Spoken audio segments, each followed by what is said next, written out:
de la diaspora. La voix de la diaspora sur www.radiolebene.tg chaque mardi de 16h à 17h.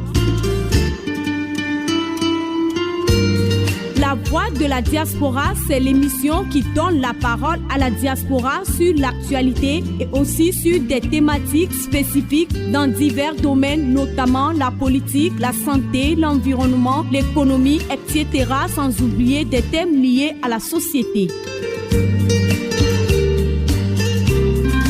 Alors, soyez branchés chaque mardi de 16h à 17h pour écouter et participer à votre émission préférée, La Voix de la Diaspora, puisque votre voix compte. Bonjour et bienvenue dans cette émission La Voix de la Diaspora, une émission qui se passe chaque mardi de 16h à 17h. Nous sommes branchés sur Radio Le Bénin. Je suis votre humble serviteur Charles Yao Yao. Nous allons débattre du panafricanisme avec le docteur Nathalie Dionda qui est aux États-Unis. Nous allons remettre la parole à Nathalie pour lui poser des questions auxquelles elle va nous apporter des éclaircissements, elle va nous apporter des réponses. Nathalie Dionda, bonsoir. Oui, bonsoir. Oui, je suis très contente encore de participer à un débat avec vous en direct de Washington, D.C. Merci à vous pour votre disponibilité légendaire. Et nous allons parler du panafricanisme, madame. Oui, je me sens honorée en fait que vous me choisissez pour parler de ce thème de panafricanisme. C'est pas un thème facile à débattre en fait. Et donc, je donnerai mon point de vue sur ce que c'est que le panafricanisme, tant que vous allez me poser des questions. Mais merci beaucoup, vous êtes quand même une personne ressource, donc du coup, le plaisir et l'honneur aussi est à nous de vous savoir très disponible chaque temps pour nous répondre, madame. Suivons ensemble cet élément du panafricanisme et on revient. C'est une idée révolutionnaire, l'idée d'unir les peuples du continent et des diasporas africaines autour d'un projet politique commun. Le panafricanisme englobe tout ce qui est africain. Cette idée a vu le jour en Europe, plus précisément parmi les diasporas noires qui vivaient, travaillaient ou étudiaient au cœur des grands empires coloniaux. Nous sommes en 1900. Henry Sylvester Williams est révolté par les expositions coloniales qui se succèdent à Londres. Et il comprend très vite que la domination coloniale de l'Afrique est directement liée à la domination que subissent les Noirs dans les Caraïbes et dans les Amériques. Pour lui, il est urgent de faire front commun. Il est persuadé que la réponse au colonialisme doit être panafricaine. Il faut comprendre qu'à l'époque, les Noirs ne sont pas libres de leurs mouvements. La majorité d'entre eux sont des colonisés qui doivent avoir l'accord de leurs colonisateurs pour se déplacer. La seule manière de réunir des Africains du continent et des diasporas à cette époque, c'était de profiter d'un événement international comme une exposition coloniale. L'idée de panafricanisme séduit immédiatement la presse noire qui émerge en Amérique du Nord et dans la Caraïbe. Marcus Garvey en fait une des bases de son mouvement, l'UNIA, qui vise à la libération des Noirs du monde. Mais la Première Guerre mondiale force à mettre en pause les réflexions. Après la guerre, les Africains se concertent. Sous l'impulsion de l'Américain W.E.B. Du Bois, à la tête de la NAACP, ils espèrent pouvoir créer un État indépendant gouverné par les Africains au cœur de l'Afrique. Mais les Occidentaux préfèrent se répartir les colonies allemandes et maintenir le colonialisme plus fort que jamais. Suite à cet échec, le tout premier congrès panafricain est organisé en 1919 à Paris. Il est organisé par les Américains W.E.B. Du Bois et Ida Gibbs Hunt. On y retrouve Blaise Diagne, Gratien Candace et Charles D.B. King. Un deuxième congrès est organisé à Londres en 1921. Les participants y rédigent le Manifeste de Londres, dans lequel ils s'organisent pour racheter des terres africaines et les soustraire à la domination européenne. Mais ce manifeste est aussi le point de départ de conflits entre différents courants de pensée parmi les Noirs de l'époque. Entre les Afro-Américains, on distingue les partisans de l'intégration et ceux du séparatisme noir. En Afrique, certains soutiennent la mission civilisatrice alors que d'autres revendiquent les valeurs africaines. Dans les Caraïbes, certains se sentent supérieurs aux Africains alors que d'autres cherchent à retrouver leurs racines. Une chose est sûre, les congrès panafricains sont des espaces parfaits pour confronter la complexité des projets des Noirs du monde. En 1923, le troisième congrès se tient discrètement entre Londres et Lisbonne. Le quatrième congrès aura lieu à New York en 1927. Le cinquième se déroule à Manchester en 1945, juste après la Seconde Guerre mondiale. Le temps est au changement. Les peuples africains réclament leur indépendance. Le Ghana devient indépendant en 1957. Et immédiatement, Kwame Nkrumah convoque une série de conférences intitulées All African People's Conference. L'objectif est clair, redéfinir le panafricanisme depuis le continent, loin de la pression et du calendrier politique occidental. Le 6e en 1974 à Dar es Salaam en Tanzanie, le 7e en 1994 à Kampala en Ouganda, et le 8e sera divisé en deux versions, une en 2014 à Johannesburg et l'autre en 2015 à Accra sur fond de conflit autour de la place de l'Afrique du Nord dans le projet panafricain. Aujourd'hui, la circulation des Noirs sur la planète reste extrêmement restreinte par l'organisation du monde créée par les anciennes puissances coloniales. Mais jour après jour, l'Afrique se libère des zones d'influence françaises ou britanniques. Les afrodescendants des diasporas font entendre leur voix malgré leur minorisation politique. 10 ans après le dernier congrès panafricain, une question centrale se pose. Où aura lieu le prochain congrès panafricain ? Je vous rappelle que tout dernièrement, il y a quelques semaines, les autorités togolaises ont lancé le 9e congrès panafricain à Lomé, ce congrès qui sera organisé en 2024. Et ils invitent la diaspora, les afro-descendants qui sont à l'extérieur, en Occident. Et madame, en tant que femme de la diaspora, en tant qu'homme de la diaspora, qu'entendez-vous par le panafricanisme, madame? Oui, d'abord, je me sens honorée que vous m'invitez pour parler du panafricanisme parce que c'est pas quand même un thème facile à débattre. D'abord, il faut comprendre pour pouvoir donner aussi son avis. Et moi, je pense que le panafricanisme, c'est l'idée d'une solidarité entre les peuples africains. Je crois que beaucoup ont entendu, donc comme je l'avais dit, le père du panafricanisme, c'est Kwame Nkrumah, qui était le fondateur.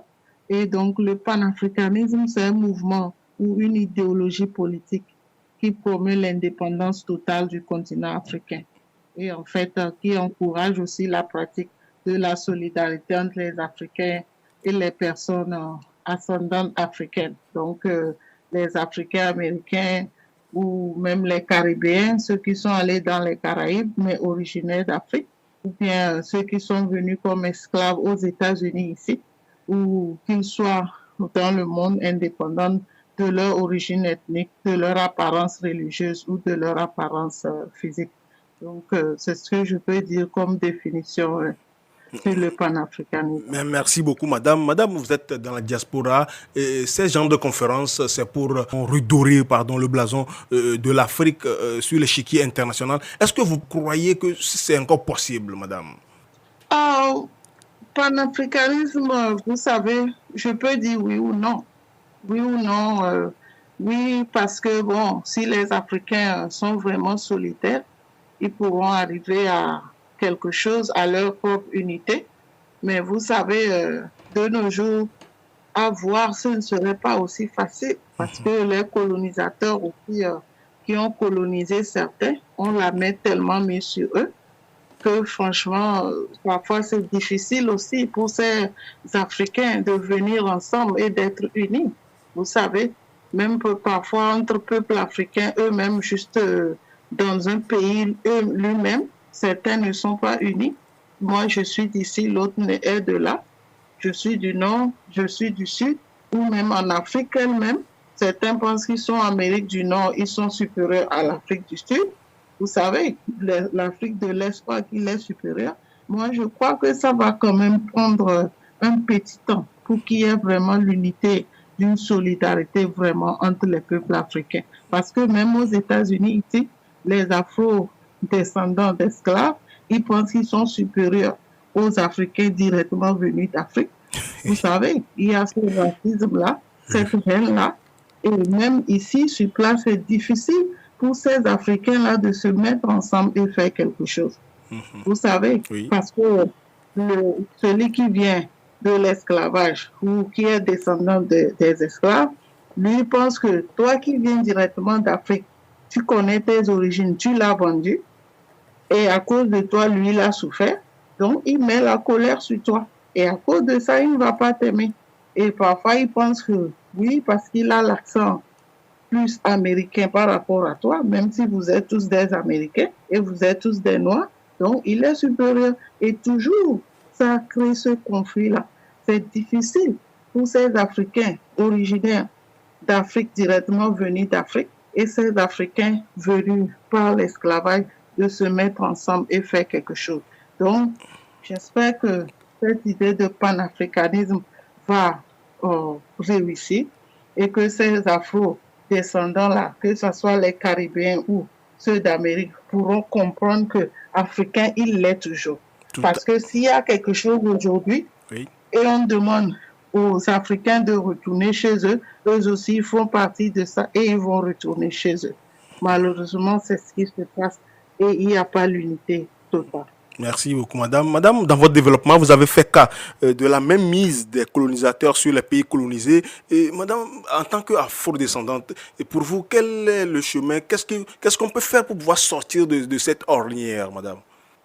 Ben, vous savez, c'est difficile aujourd'hui de chasser le colonisateur parce que lui trouve sa part dedans. Il se dit, oui, j'ai colonisé tel pays, alors c'est ma propriété. Moi, je pense que l'indépendance a été juste donnée juste comme ça. Mais en réalité, il n'y a pas l'indépendance. La preuve, quand ils ont essayé de faire l'Union africaine, ça a échoué, n'est-ce pas? Parce que le colonisateur a toujours la même mise sur son peuple. Non, vous m'appartenez. Si vous devenez unis maintenant, moi, je vais perdre. Ces colonisateurs, ils ne veulent pas perdre. Ils trouvent que l'Afrique, c'est leur propriété. Certains n'ont même pas de ressources chez eux en Occident. Ils tirent leurs ressources d'Afrique. Donc, ils tirent aussi beaucoup de, non seulement les ressources, mais aussi l'argent, on peut le dire directement comme ça, d'Afrique. Certains ont leur compte vide. C'est les comptes africains qui remplissent leurs comptes en Occident. Donc, vous savez, ça va être vraiment compliqué. Et ce président-là, je pense qu'il essaiera vraiment d'unir l'Afrique, que ce soit l'Union africaine. Je crois qu'il va toujours... il risque de perdre sa vie parce que ça va être très très compliqué. Ça va être très très compliqué, disait Madame Nathalie Djonda. Nous rappelons aux auditrices et auditeurs de Radio Lebene.tg que nous recevons pour vous aujourd'hui Madame Nathalie Djonda, qui est un citoyen togolais vivant aux États-Unis. N'est-ce pas, Madame? Non, je suis d'origine togolaise, oui, bien sûr, mais je suis américaine d'origine togolaise parce que j'ai quitté l'Afrique il y a très longtemps, quand j'étais encore très adolescente. Donc, j'ai plus vécu en Occident qu'en Afrique. J'ai aussi fait l'Europe. Donc, l'Amérique officielle d'origine togolaise. Merci beaucoup pour cet éclaircissement. Et madame, nous vous rappelons qu'après Accra, Kampala en 2015 et en 2016, Lomé, la capitale togolaise, s'apprête à accueillir le 9e congrès, un rendez-vous des panafricanistes contemporains. Et un lancement a été fait tout dernièrement à Lomé pour pouvoir essayer de réunir les sommités africaines, les afro-descendants, la diaspora au Togo en 2024. Et pour vous, comment trouvez-vous cette initiative, madame? Est-ce que vous pensez que cette initiative des autorités togolaises est la bonne? Bon, je pense que c'est une bonne initiative. Et même l'organisateur a osé. Et je pense qu'il a eu le courage. Et je l'encourage à continuer, vraiment se battre pour que cela puisse avoir lieu. L'essentiel, c'est pas de faire les réunions. L'essentiel, c'est pas juste de se regrouper parce qu'on fait les réunions, mais il faut que ça s'accomplisse. C'est ça, il faut que ça aboutisse. Vous savez, on peut organiser des grandes réunions, mais à la fin, l'autre dit, moi, je suis francophone, l'autre, il est anglophone, l'autre, il est lusophone. Mais comme je vous l'ai dit, c'est pas seulement faire les réunions, mais il faut d'abord, je pense que d'abord les Africains doivent s'aimer eux-mêmes d'abord. Ils doivent s'aimer, ils doivent s'accepter. Parce que les Africains en réalité ne s'acceptent pas, ils ne s'aiment pas. Vous savez, en Occident ici, entre Africains, à part les Afro-descendants, entre Africains directement venus d'Afrique, l'autre trouve qu'il est, par exemple, du Nord, l'autre trouve qu'il est du Sud, c'est-à-dire l'autre trouve qu'il est Camerounais, par exemple, l'autre trouve qu'il est Congolais, l'autre trouve qu'il est Togolais, et à cause de ça, on ne peut pas s'asseoir ensemble et faire quelque chose. Vous savez, c'est dommage. C'est vraiment dommage. Africains, on l'est après tout. C'est pas parce que tu es Camerounais, l'autre est Congolais, l'autre est Togolais, que vous n'êtes pas des Africains. Vous êtes des Africains après tout. Et donc, on est divisés dans le même pays. On est tous des Africains, et même si on on a d'autres nationalités, mais africain, on le sera. Je vous dis, je suis américaine. J'ai dit d'origine togolaise, n'est-ce pas? Tout à fait. Togo, ça me suivra toujours. Partout où je passe, Togo, ça me suivra. Ah oui. Mais c'est vrai. Aujourd'hui, si vous voyez l'armée américaine, Oui. il n'y a que des Africains là-bas, directement venus d'Afrique. Vous le voyez, les Marines américains, ils s'habillent, ils tiennent l'arme américaine, mais insultez-le en effet, il va vous répondre. Vous savez, il n'y a que ça. Oui, oui, Africains, on le sera toujours. Donc, les Africains doivent d'abord apprendre à s'accepter, à s'aimer, Oui. à se regrouper. Et moi, je pense que c'est après ça, il faut parler de panafricanisme. Si l'afro-descendant n'accepte pas l'Africain directement venu d'Afrique, il l'a vendu. Il le hait parce qu'il l'a vendu. Il le hait parce qu'il a l'accent. Il ne peut pas se mettre avec lui et faire quelque chose. Et l'Africain directement venu d'Afrique n'accepte pas son frère parce que lui, il est du Congo et lui, il est du Ghana. Et vous savez, donc, je me demande après tout, comment est-ce que ces gens-là peuvent se regrouper maintenant, parler du panafricanisme? Ça va prendre du temps. Je ne dis pas que c'est impossible. Oui. C'est possible, mais ça risque de prendre beaucoup de temps. Donc, je pense qu'il faut d'abord s'aimer, Oui. s'unir, afin de parler d'une solidarité entre les peuples africains. Merci beaucoup, madame. Madame, pour vous paraphraser, vous venez de dire l'essentiel, ce n'est pas de multiplier les réunions. Est-ce que vous avez un appel à lancer à l'endroit des autorités africaines, si on peut le dire ainsi? Parce que vous venez si bien de le dire, l'essentiel, ce n'est pas de multiplier les réunions, les conférences. Oui, l'essentiel n'est pas de multiplier les réunions, les conférences, mais l'essentiel est de pouvoir regrouper vraiment les Africains et agir. Parce que, comme je l'ai dit, si entre, par exemple, Togolais, on ne s'accepte pas. Vous pensez que quand on lance une revue, d'abord, entre pays, on doit s'aimer et s'accepter. Après, s'accepter entre pays et pays. Par exemple, je vous donne clairement, le Togo, le Ghana, c'est des peuples qui se ressemblent. C'est comme Mali, Guinée, Sénégal. Mais je vous assure que le Ghanéen est plus raciste encore envers le Togolais, plus que même un Sénégalais. Vous savez, juste des exemples. Madame, c'est vous qui le dites. Moi, je ne le sais pas, madame. On va parler d'unité. Non, c'est une réalité, je vous dis. Moi, je parle selon la vie en Occident. Mais en Afrique, je ne suis pas là-bas. Mais c'est ce qui se passe. Le Ghanéen croit qu'il est supérieur au Togolais. Le Ghanéen croit que, parce que c'est pour ça, ou bien parce que le Togolais ne parle pas la chanti. Donc, il n'est pas pareil qu'un Togolais. Mais après tout, dans le monde entier, c'est Togo-Ghana qui se ressemblent. Ils ont la même culture, la même nourriture, les mêmes façons. Mais moi, je suis arrivée à dire, si le Ghanéen n'accepte pas le Togolais, qui va accepter? Qui vont accepter? Togo, Ghana, Nigeria ne se ressemblent pas. N'est-ce pas? Donc, les peuples doivent apprendre d'abord à s'accepter, à se mettre ensemble, afin de parler d'unité et de parler du panafricanisme. Sinon, ça risque d'être très, très compliqué. Ça risque d'être très, très compliqué, comme vient de le dire Nathalie Djonda, d'origine togolaise, citoyenne américaine. Et madame, je vous rappelle que le 9e congrès que va accueillir le Togo en 2024, ce congrès panafricain, est placé sous le thème « Renouveau du panafricanisme et rôle de l'Afrique dans la réforme des institutions intermultilatérales, mobiliser les ressources et se réinventer pour agir ». Madame, vous avez fait cas d'agir. S'il faut agir, sur quel plan il faut agir, madame?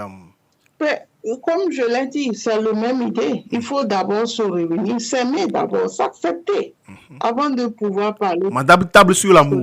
L'amour avant tout, madame, c'est ça? Non, mais l'amour, il faut accepter l'autre. Il faut accepter l'autre d'abord. Le Caribéen n'accepte pas l'Africain directement. Il pense qu'ils ne sont pas pareils. Celui-là qui est venu de l'esclavage vers les Amériques croit qu'il n'est pas pareil qu'Africain. Maintenant, comment les regrouper ensemble pour être solidaires? C'est ça. C'est ça. C'est ça. Il ne faut pas seulement faire les réunions, mais il faut que ça s'accomplisse. Il faut qu'on ait le résultat. D'abord, il faut commencer par s'accepter. Les peuples doivent s'accepter.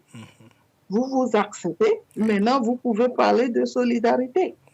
N'est-ce pas? Oui.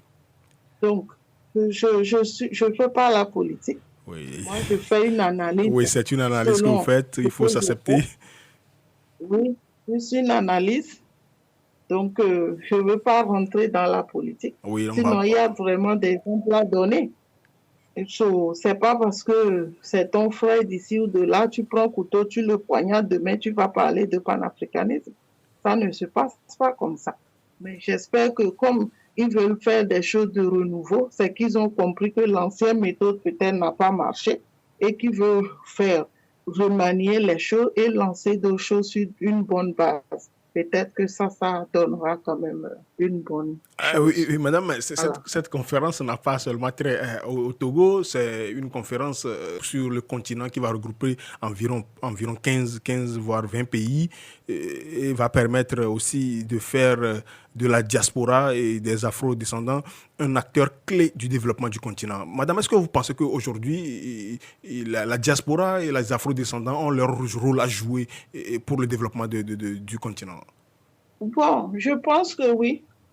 Oui, oui, parce que d'abord, les pays africains doivent donner l'opportunité aux Africains qui sont originaires de leur pays d'abord, de pouvoir rentrer et pouvoir servir, apporter un plus, n'est-ce pas? Oui. De les accepter d'abord. Donc, maintenant, comme le Ghana l'a déjà fait, ils ont ouvert la porte aux afro-descendants. Venez, c'est chez vous, on vous donne la nationalité. Beaucoup sont rentrés. Beaucoup sont allés vers le Ghana pour prendre la nationalité. Juste s'installer parce qu'ils se sentent chez eux. Vous savez, je crois que ça peut commencer comme ça avec d'autres pays africains. Et en ce temps-là, ça va encourager beaucoup de ces afro-descendants ou caribéens de retourner vers chez eux, leur pays d'origine. Et en ce temps, ils vont commencer par s'habituer, se mêler aux Africains directement. Et par là, vraiment, les choses pourront se lancer. Et avec le temps, on pourra parler de solidarité. Je pense que j'ai répondu à votre Oui, question. vous avez amplement répondu, comme vous le faites toujours, avec de bonnes analyses, répondu à ma question. Selon les autorités africaines, la part faite à l'Afrique dans la marche du monde aujourd'hui est inacceptable, madame. Vous voyez aussi les choses dans cet angle?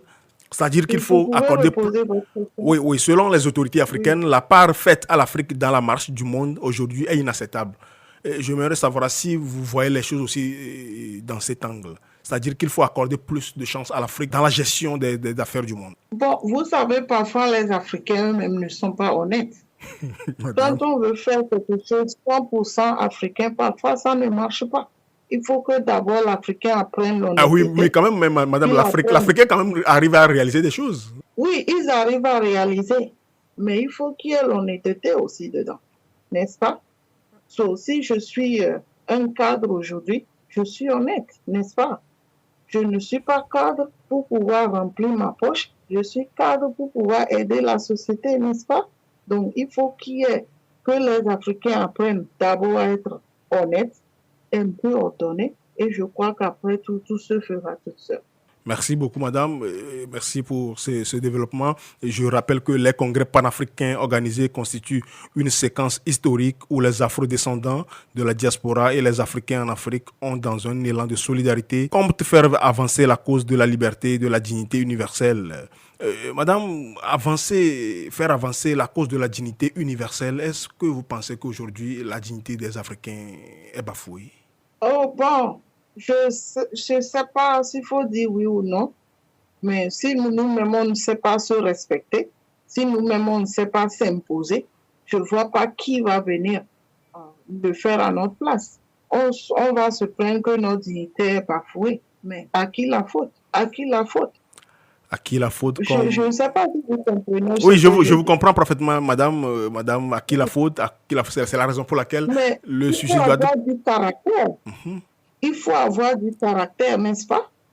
Oui, il y a ça aussi. Si je me laisse aujourd'hui embêter par les gens, c'est que c'est ma faute. Je n'ai pas eu de caractère de base, que tout le monde peut venir cracher sur moi. Donc, avant qu'on ne considère quelqu'un, qu'on ne donne la place à quelqu'un selon son rang, que la personne même sache se respecter, s'imposer. Et comme ça, les gens aussi vont le prendre pareil. Donc, si nous-mêmes, chez les Africains, n'ont pas de caractère, ils ne savent pas s'imposer. Mais qui va leur donner une dignité? Personne. Ah oui. Donc, on dit la charité bien ordonnée commence par soi-même. Qui se donne, que ça soit ainsi. Il faut avoir du caractère en toutes choses. Et avec ça, l'on aura toute sa dignité. Merci beaucoup, madame. Il faut avoir du caractère. La charité bien ordonnée commence par soi-même, comme l'a dit madame Nathalie Djonda. Le contexte politique et économique de nos jours constitue une opportunité historique pour nous, Africains, de prendre conscience de nos forces, de nos richesses diverses et du rôle que nous devons jouer dans la gouvernance de nos pays. Mais le constat est fait aujourd'hui que aujourd'hui, les pays africains, la gouvernance, madame, est-ce que c'est ça? Je ne veux pas rentrer dans la politique. Oui, madame, mais bon, quelle est l'analyse? Oui. C'est une façon de me pousser à rentrer dans la politique. Loin de là, madame, loin de là, loin de là. Si vous avez un regard ou une analyse à faire. Oui. Oui, ok. Donc, reposez votre question. Alors. Non, si vous avez une analyse à faire par rapport à la gouvernance de nos pays en Afrique, bon, madame, votre avis compte, madame. Bon, ce que je peux dire, j'avais dit un truc avant. Oui. Si je suis présidente aujourd'hui, c'est parce que je veux le bonheur de mon peuple. Tout à fait. Je ne veux pas être président pour remplir ma poche. Donc, il faut que les Africains soient ordonnés. Tout à fait. Il faut avoir un objectif. Ce n'est pas seulement vouloir gouverner pour s'enrichir, mais il faut aussi voir l'intérêt du peuple. Et c'est ça qui est important. Et malheureusement, dans certains pays, ce n'est pas comme ça. On veut juste être devant pour s'honorer, pour son intérêt, pour sa gloire, mais on s'en fout du bonheur du peuple. Et ça doit changer. Ça doit changer. Et avant de nommer un dirigeant, il faut évaluer quels sont ses biens, les biens de la personne, avant que la personne ne prenne le devant. Et après, on évalue. S'il a été malhonnête, on saura. Il faut que les pays africains commencent à mettre de l'ordre. De l'ordre. Vous allez voir que dans un pays où les gens font ce qu'ils veulent, ils remplissent leurs poches comme ils veulent et la population souffre. C'est pas normal. La population doit aussi bénéficier des biens de leur pays. Tout à fait. D'une manière ou d'une autre. Et c'est pour ça qu'il faut que la gouvernance de certains pays africains, que ça change. Merci beaucoup, madame. Il faut que la gouvernance de certains dirigeants de nos pays africains change. Merci beaucoup pour ce mot. Ça nous tient à cœur parce que s'il faut évoluer, ça dépend de nos dirigeants. Et pour paraphraser notre Premier ministre togolais, madame Victoire Tomenga-Dogbe, elle disait ceci: nous avons besoin de compter sur chaque fils et fille du continent et afro-descendant pour donner un élan nouveau à la pensée fondatrice du panafricanisme.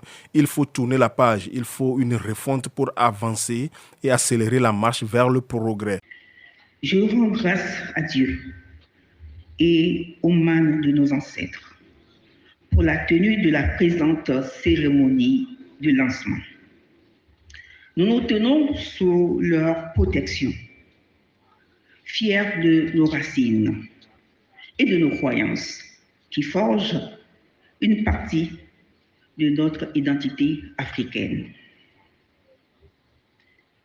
Mesdames et messieurs, plus d'un siècle après la première conférence panafricaine tenue à Londres en 1900 et le premier congrès panafricain de 1919 à Paris, nous voici réunis pour procéder au lancement du 9e congrès panafricain dans un monde en mutation multiple.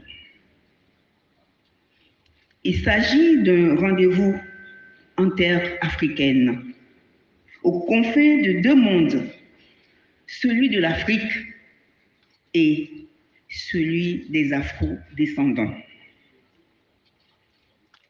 Chers frères et sœurs, soyez donc les bienvenus en terre togolaise, plus précisément à Lomé, notre belle capitale, Ouezon, d'habiter à tous.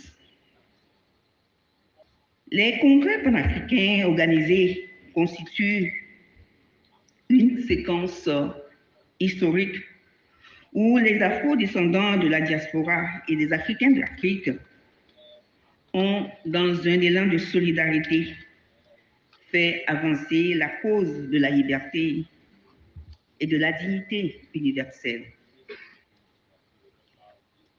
Le contexte économique et politique de nos jours constitue une opportunité historique pour nous, Africains et personnes d'ascendance africaine, de prendre conscience de nos forces, de nos richesses diverses et du rôle que nous devons tous jouer dans l'émergence de nos pays. Notre constat, mesdames et messieurs, est que la place faite à l'Afrique, aux Africains et aux personnes d'ascendance africaine est insuffisante pour nous permettre de jouer pleinement notre partition dans la gouvernance mondiale.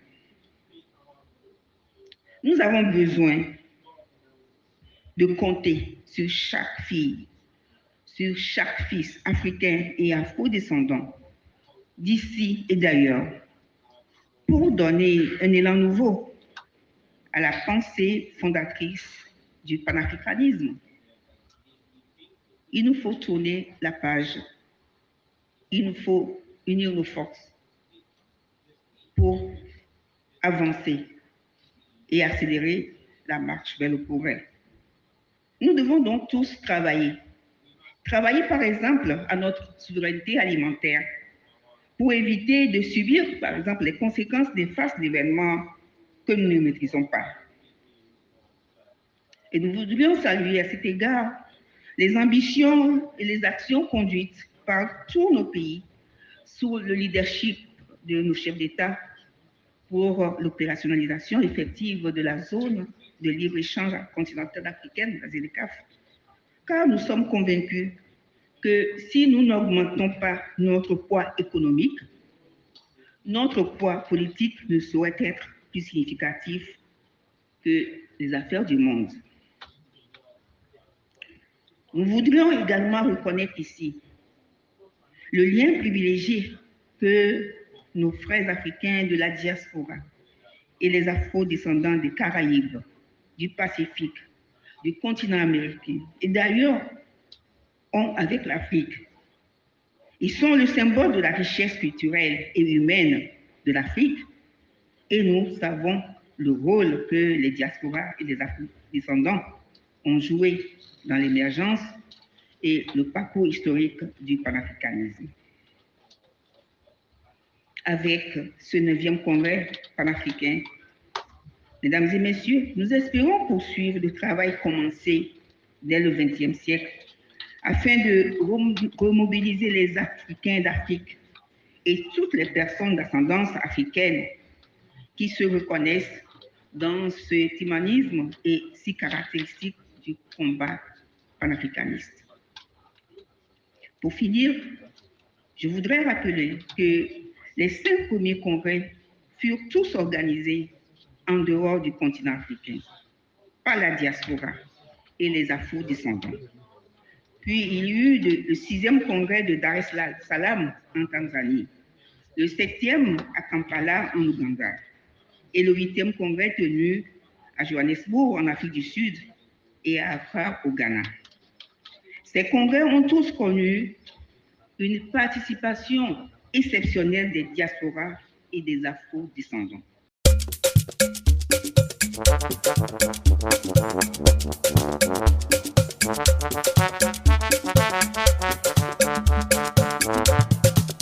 Amadaka Matema tutu nyasi Jehovah bondanya gbeti o gbondaka Matema tronyasi amli mama u plan Amadaka Matema tutu nyasi Jehovah bondanya gbeti o gbondaka Matema tronyasi amli mama u plan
Amadaka Matema tutu nyasi Jehova klondanya gbati kwa kwandaka Matema tronyasi amlima mauklo Amadaka Matema tutu nyasi Jehova klondanya gbati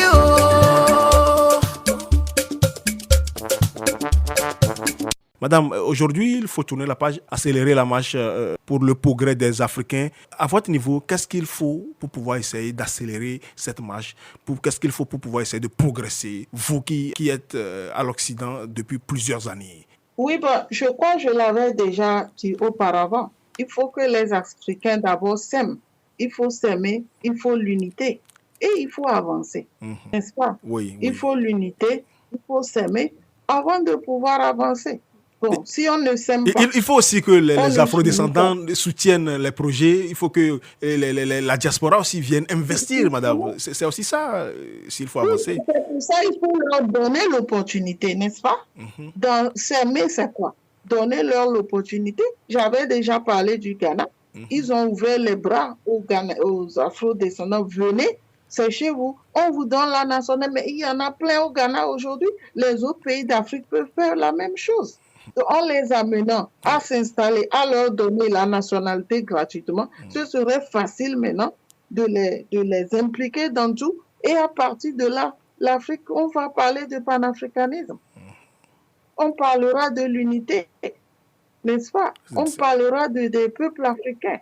Mais c'est ce que j'ai déjà dit. L'autre là, il dit il est d'ici. L'autre dit il est de là. Comment on pourra se joindre ensemble maintenant pour parler de solidarité?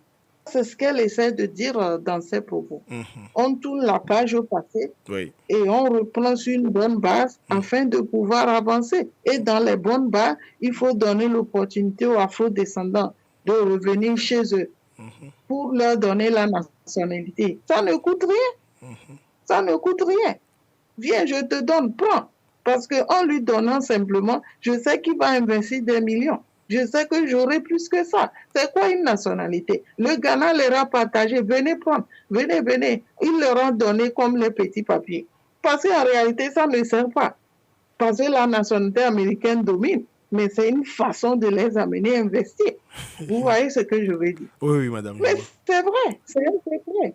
Ils vont venir investir, participer à la vie, créer des emplois. Et maintenant, c'est facile de les parler et se joindre à ce panafricanisme.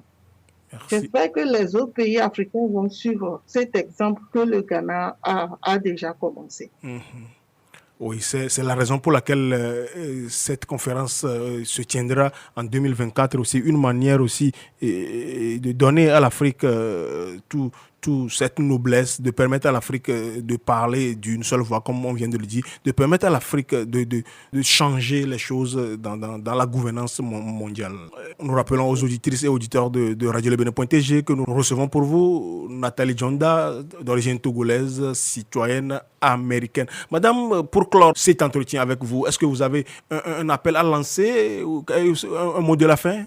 Bon, d'abord, je voudrais vous remercier de m'avoir choisi pour parler de ce thème panafricanisme. Le merci est plutôt à vous, madame. C'est un thème vraiment compliqué.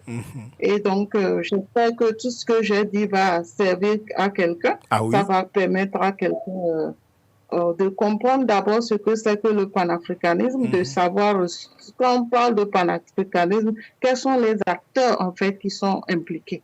Et j'espère que cette interview va permettre à quelqu'un. Je suis disponible si quelqu'un veut me joindre, veut me parler, veut discuter avec moi ou avoir un débat. Je suis vraiment ouverte pour pouvoir répondre à cela. Merci beaucoup, madame. Bien de choses à vous. Bonne suite. Merci beaucoup de m'avoir invité. Le plaisir est pour nous. Convaincu que l'avenir de l'Afrique dépendra en grande partie de la capacité de ces peuples à travailler ensemble, le Togo réaffirme à cette occasion sa volonté et sa détermination pour continuer à œuvrer pour un panafricanisme puissant, ambitieux et tourné vers la réalisation des promesses de notre avenir en commun. L'avenir de l'Afrique s'écrira en commun et certainement dans le renouveau du panafricanisme. Kwame Nkrumah a bien fait d'écrire « Unis, l'Afrique pourra devenir et pour de bon une des plus grandes forces de ce monde ». C'est sur cette citation de Kwame Nkrumah que se termine cette émission de ce jour. Bonne suite de nos programmes. Je suis votre humble serviteur Charles Yao Yao. Derrière la baie vitrée, nous avons Olivier. Bien de choses à vous et bonne suite sur Radio Le Bénin. La voix de la diaspora. La voix de la diaspora sur www.radiolebene.tg chaque mardi de 16h à 17h. La voix de la diaspora, c'est l'émission qui donne la parole à la diaspora sur l'actualité et aussi sur des thématiques spécifiques dans divers domaines, notamment la politique, la santé, l'environnement, l'économie, etc., sans oublier des thèmes liés à la société. Alors, soyez branchés chaque mardi de 16h à 17h pour écouter et participer à votre émission préférée, La Voix de la Diaspora, puisque votre voix compte.